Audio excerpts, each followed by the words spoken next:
Today we're diving into the secrets of slashing your everyday expenses and boosting your savings on household costs. From groceries and utilities to savvy insurance shopping, we've got you covered.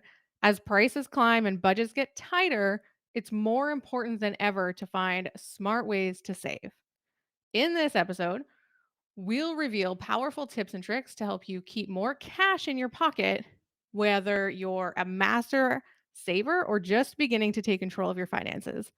We'll be sharing actionable advice to help you thrive in these challenging times.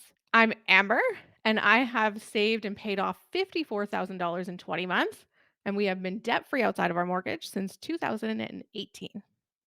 And I'm Chris Hawkins, and my wife and I started our journey back in 2005. And it took us about 3 years to pay off just under $100,000 in debt.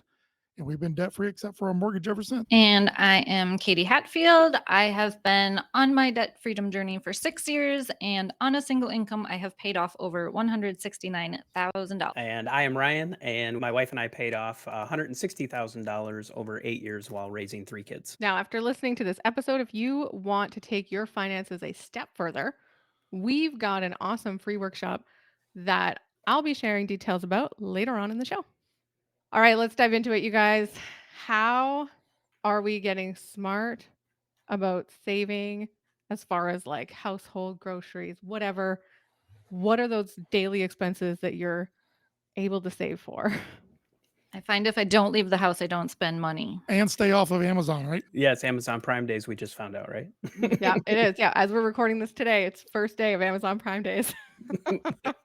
So that's how I'm saving. I'm going to delete everything in my cart. That is what's going to happen. Don't save your payment information on your computer or your phone, so you have to go get it. That's just way too inconvenient. Yeah. Unless you're like me and it's saved in your brain. I would say the one thing for me when it comes to grocery shopping, I've just gotten really used to online shopping, and that really helps us. Like if we make a list and we just go online and we order it all and we just go pick it up. I'm not saying we never buy something because they've gotten good at that now. Like if you go online, they're like, what about these?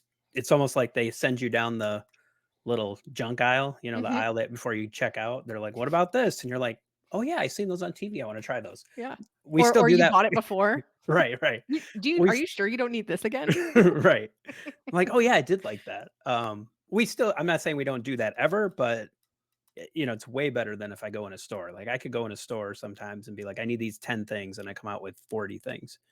And I do find that shopping online and going to pick it up, we're pretty good at sticking to the budget if we do it that way. Yeah. For me, it's a lot of like, if we sit down and we plan our meals, so I'll make my meal plan. I know exactly like what I'm eating every single day. Mainly dinners. I find breakfast and stuff is normal everyday stuff that I do all the time. But then I'll look through my pantry and my freezer and be like, hey, what do I already have? And then I make a list based on what I need. And oh my gosh, my list is so small when I do it that way instead of just willy-nilly going to the grocery store with stuff I think I might need. And then I have to go back because I'm like, oh, well, I want to have this. Now I need that. Yeah. So my wife and I, when we were getting out of debt, we were very religious about planning out our meals, going through the recipes. Okay, what items do we need to make this recipe? And the ones that we don't have, we wrote them down. But we took it a step further, and we would write to the side of it how much that cost with tax. And if you buy things enough times, you sort of have a general idea, okay? And if we weren't sure, we kind of guessed a little high. And then we would, total up the whole list. And then we took cash that was maybe $5 or $10 more than that, just in case we had missed something, or miscalculated something. And that forced us to stick to the list. Yeah. Because that's all. We didn't take our debit cards with us. We didn't have credit cards anymore by that point. And so we were forced to stay on the list. And if we really screwed something up, well, then something just got marked off the list because we only had a certain amount of cash there to buy things. And that's how it worked for us. Now, we always went to the store without the kids. We always went to the store when we weren't hungry. Okay. There's a lot of things that you can do above and beyond that to help with that impulse buying. And I would say that if you are going to take kids to the store with you, and I think I've mentioned this on a podcast episode before, give them one of those little door clickers where people use to count how many people are coming in a door. Mhm. and say to them, okay, that's $3.50. So click it 4 times and give them the task of trying to keep track of how much you're spending as you go through there. Because I would do that with a list. I would go, oh, we said this was $3.99 and it's $4.59. So I need to sort of make an adjustment there to try to figure out where I might need to make an adjustment later. Because the worst thing is to get to the counter and not have enough money. And so I'd rather In put there. something back ahead of time so I didn't get in that position. So if you've got kids with you, give them the clicker and let them help count how much money you are spending as you go through the store. Gives them a job to do and makes them feel important. And before you go to the store, I have been every month or so, I'm cleaning out my freezer so I know what's actually hidden in the back of it, and I make a list that goes on the front of the freezer so I can mark it off when it's not there, so then I can just take a picture of the list before I go and say, "Okay, do I have ground beef at home or did I just use that all up?" And that's been very helpful for frozen items. I went through the month of December making a different soup every day, but we doubled the recipe and we took the other half of the recipe and we froze it. So when we came back, as I went on vacation for January, almost the whole month, Mhm. and when we came back in February, we used those leftovers that were in the freezer every day for our meals in February.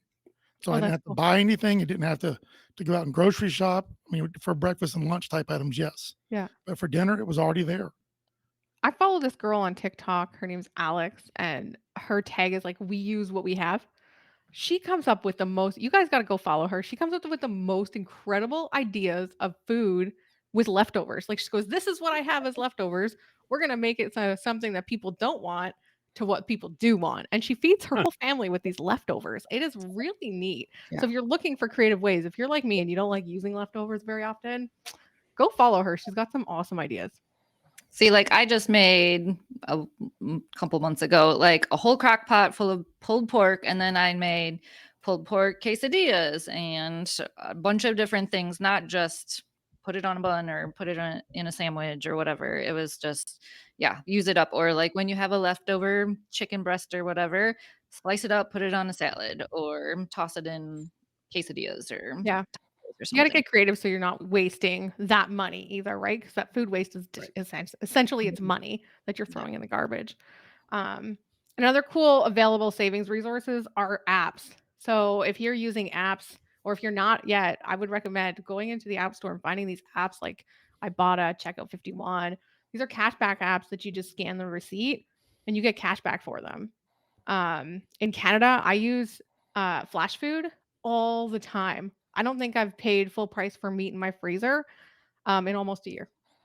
Really? Yeah, I watch it, I grab it, and I go pick it up, and it's usually half price because it's gonna expire tomorrow. Okay. Bring it home and I freeze it.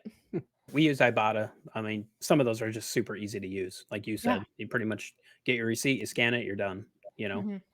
And some Um, of them, you can link it to your card, so you don't even have to scan the receipt for some of them. But I also do Receipt Hog, so that one, you get points for however many receipts, and you have to answer, like, 1 or 2 questions after it, and once you hit a certain point, you can get, like, PayPal or, different gift cards or whatever. I yeah. think we were more on the apps at that point. Yeah. Yeah, the only thing I was gonna say, like on the apps, what I've noticed, because we do use a number of them, they're also getting a little creative, so just be careful when you use them. They're putting coupons in. There's certain grocery stores will shop where it'll be like, buy f buy 3, get 2 free, or buy, and it's so don't overspend to save money, you know what I mean? I think you can fall because at these some of these grocery stores, even though it seems like it's a deal, it's like when you start really comparing prices, it's not. Yeah. So I think that's the only thing I would say on some of these apps. You can 100% save money, and we do use them. But I've noticed, especially like on Ibotta, you can kind of scroll through their deals, and then it's like if you buy two, then you'll save $1. But it's like, do you need two? Yeah. Do Well, you yeah, need and are you gonna use it? right, Are you just gonna throw it out later? right? So that would be the only thing I caution on is just don't overspend to save $1. And now, like, utility bills, right? For household things like hydro, heat, um, how are you saving money that way when it comes to doing some kind of like maybe upgrading to energy efficient appliances, that kind of thing? Because that can save you money, but there are ways to save money on utility bills so that you're not spending as much? Because I know those are increasing as well, not just groceries, right? Well, now I understand why my dad always yelled at us to turn off the lights because I'm I live by myself and I walk around mad at myself, like, why did I leave this on? And why didn't I unplug this if I'm not using it? So yeah, I Right. get it now. They just rolled this program out here. Before we moved here, we had it in the old state we lived in, but they had, when it came to utility bills, they had what was called budget billing. So your utility bill for like energy would be the same every month. So every month it would be whatever, $150. But they would look at the whole year and see what's your average energy consumption. And then they would divide that by the 12 months. And then every month, then you have like a standard, you have a budget for the energy. Cause like here in the summer, our energy bill can be really high, and then in the winter it's lower. So if that's important, it's not as big of a deal to us now, but like if you're trying to budget or just kind of have that sense every month of you want to know what it's going to be and you don't want to be surprised by a huge energy bill, that may be something to take advantage if that's available in your state. You just have to watch it if they start to raise their prices and your budget payment doesn't change, then you have to watch because 'cause it'll tell you, like, are you over or under where you need to be at to be, like, actually covering it? Because then all of a sudden they'll be like, "Oh, now you owe us an extra $300 because we are charging more now." Yep. I'm not suggesting that you go out and buy a front load washing machine if you have a washing machine, but when you need to replace a washing machine, seriously consider getting a front load washing machine. We learned when we bought one that they do a much better job of spinning water out using less water. And when you put them in the dryer, they dry faster. And we saved a tremendous amount of water on our bill when we went to a front load washing machine and noticed that things would dry much quicker. So it's something to think about down the road. Just keep that in the back of your mind that when you need to replace a washing machine and or a dryer, think about the front load ones. And taking advantage of, like, off-peak energy times. You guys have those in the US? Yep. Like, that's just a no-brainer. If you can do your laundry or run your dishwasher in the evening, plan for it or do it. Most new washers and dishwashers now have a timer on it. I'll Yep. time it. I'll be like, "Hey, this is gonna start in 6 hours." We've really made an effort to make sure that everything is LED bulbs, LED lights. Pretty much all our outdoor lights, landscape lights, pretty much everything we have now is everything is LED. Mhm. Which that can save quite a bit of money if you're still running on, older style incandescent bulbs. You can save quite a bit of money if you switch to LED. Yeah, and for the outdoor lights, like, we have a lot of, solar powered. We throw those Okay. out there, so we're not spending any money on that. And a tip that I've been doing since college is wash all your laundry in cold water because I'm not paying to unless it's, like, super, super crazy dirty, and if I have, like, something red and something in white and they're, like, brand new, I'm not gonna wash them together, but I've You don't want pink clothes. I've never so far, cross my fingers, had any incidents. Now, other household savings just in general, reviewing and canceling unused or unnecessary subscriptions. This is huge. Like the amount of subscriptions that some people have that they don't even remember they had. I had a subscription for Amazon, 2 of them for a year. I didn't even realize I was paying for 2. Like, check your statements. It's wild what you can miss. Like, all of those streaming services, if you've cut cable and now you're like, "Oh, I need this and this and this and this," because the movie you want is never on the one that you have, so you're like, Right? "I'll just sign up for the free trial." Make sure you cancel it before the trial ends. Yeah, and we actually have a statistic here that approximately 42% of consumers admit to forgetting about a subscription they are still paying for. And that's 42% of people who are not balancing their checkbook every month. I know that's an old fashioned concept. And What's a checkbook? yeah, exactly. Okay. Uh, it's a checking account. It should be called a debit account, perhaps, but money comes in and money goes out, and you need to have your own record. I know I'm still a little old fashioned with this, but it works. All right. If you have your own record, you can compare your record to what the bank has, and you go, "Ooh, I didn't have in my record that second Amazon bill." Right? Yep. It Right. was on 2 separate cards. Totally missed it. Yep. Yeah, I do it on a spreadsheet, so I don't do it by hand And anymore that's because fine. That's fine. spreadsheets do the math for me, especially because I do my finance 15 minutes for Roots every morning when I'm not quite awake yet and I haven't had my Dr. Pepper, which of course I will stock up on whenever it's on sale along with toilet paper. Those are the only 2 things that I will ever stock up on ahead of time. But yeah, I love that, and it does all the formulas for you. And if I was charging things on credit cards, I would put it in as a line item and be like, all right, well, it takes my checking account down to this. I can't buy anymore because I have to pay that credit card bill now. And I was acting like, okay, we don't have the money for this. I tell myself. I'm terrible at this with subscriptions, stuff that I sign up for, and I'm like, be like 3 or 4 months later, and I'm like, crap, I forgot that we still didn't cancel that. You know, I actually just found one the other day that I signed up for like 8 months ago. It's only $5 a month, so it's like one of those little things where it's like it's $5 a month. But exactly, that's what you say, Chris. It's like I, especially even like when we were getting out of debt, we had every single thing checked. And I will say when you get to the other side of it and things get a little bit more comfortable, you could just it's easy to fall back into that. It is Mhm. easy. It is easy to just like say it's $5 a month. I know we got $5 a month. Who cares? But if I look at it and go, it's been $5 a month for 8 months, and I only really wanted it for 1 month. So it's basically I just gave away $35 that I didn't even use it, and I did it.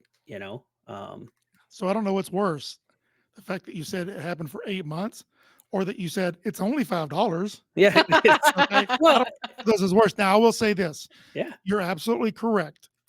When you get out of debt and you do it for as long as I've done, every now and then you're just going to say, "Forget about it. I'm going to do something stupid, do something right, dumb because I can." Right? right. And that's part of the peace and happiness of being debt free and being where we are, is you have that freedom and flexibility, and it doesn't bother you. But um, I still look at it though as when I find myself doing things like that, I go back to the old tricks that work, such as a cash envelope. If I need to, I'll go back to it. I don't do it anymore, but I certainly have been many times over the last 20 years where I've gone back to that. The other thing is I always tell people that you are your own worst financial enemy. You will sabotage yourself faster than anybody else. And one of the things I've had to do is if it goes free trial, I don't do it. I don't need that bad enough to end up 5 months down the road spending $5 a month and going, oh boy, I forgot about that. And so that's sort of how I have to protect myself. Just like I don't have a credit card because I know if I do, it's going to get used. And so you have to know sort of your limits, and then you've got to be true to yourself. And if you can learn to do that, it's going to help you tremendously. And shop your services. I mean, whether you have cable, internet, phone, insurance, if you have a renewal that popped up and you're like me recently, we had a renewal pop up. It was over $400 more for the following year. And I was like, no way. I'm not doing it. So I called around and found a broker. She found me almost the same insurance I already had, $1,000 less a year, you guys. Like, that is a lot of money. Yep. And that's going to help with the increased price of the groceries, right? So, yeah, shop your services. And I mean, even phones can be so expensive nowadays. I Shop those just services and see if you could find a cheaper plan. I just completely switched my internet and phone. I had been a customer with that company for years and years and years and years. And I got a deal where I was going to save almost $30 a month. And I'm like, that's $360 a year. That's definitely worth it. And I'm also getting a brand new phone that I'm not paying for. And they give you for $6 a month an upgrade every 2 years automatically. I would say as you start to get yourself in a little bit better financial situation, you can take on a little bit more risk. And when you can take on a little bit more risk, your insurance rates can really drop because a lot of people have pretty low deductibles. They don't have a lot of risk associated with them. But like our car insurance, we bumped up to like $1,000 deductible. And that just, I mean, it dropped our rates like a rock this year. Mhm. Because we're able to we can look at it and say, okay, if something were to happen, we know we could cover $1,000 for the car if that happened. And Yeah. independent brokers are amazing because they can look at all of that and they can compare the apples to apples for you. My sister and brother-in-law just did that and saved a ton. Yep. Yeah, I didn't want to be the one calling around insurance companies and answering 5,000 questions. I'll answer them for one person. No, you go do the work for me. If you want to pay off debt, save more money, and take control of your finances and start seeing some amazing results in just 30 to 60 days, all you have to do is head over to debtfreedad.com, click on the green button at the top of the page, and we will show you how. As always, congratulations to all of you who are taking a stand for your financial life and are wanting better. We get that getting out of debt isn't easy, but with our help and with your consistency and discipline, we promise you this will be some of the best work you do in your entire life. Thanks for joining us today. We'll see you on our next episode.